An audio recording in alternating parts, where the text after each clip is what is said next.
And now we want to turn to Weijia Jiang, joining us from the White House. Weijia, good morning. First off, we've been playing these clips of President Trump, a lot of tough talk from him. Is he showing any signs of backing down?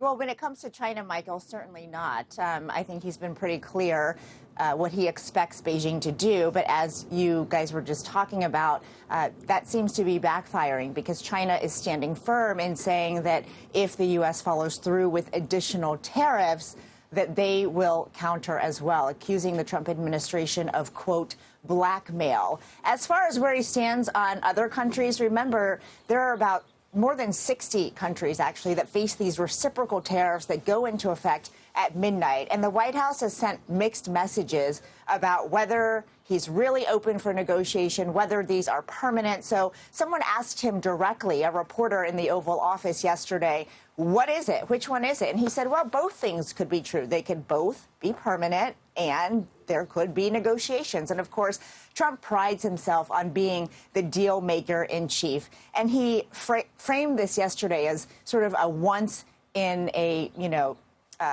historical lifetime, once in a history opportunity to completely reset the global order, to completely reset where America stands on trade. And it sounds like he is ready to follow through. Of course, there are lots of external pressures, including pushback from consumers who, frankly, just don't know how they're going to be able to afford all these extra costs. Now, Weijia, I also want to ask about Iran. Yesterday, President Trump revealed that there's going to be direct talks with Iran. What can you tell us about that?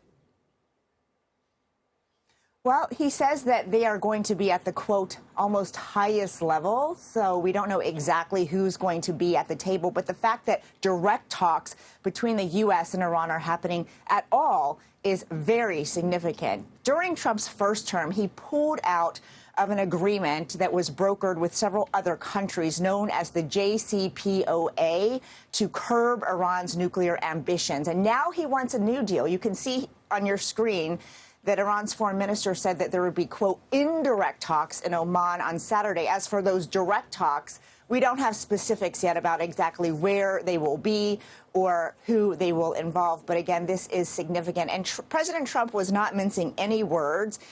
He was asked what happens if there's not a deal. And he said that Iran would be in, quote, great danger, Michael. And so it wasn't exactly a threat, but he has indicated before the possibility of action against Iran that is more than just sanctions. All right, Weijia Jiang at the White House. Thanks for joining us.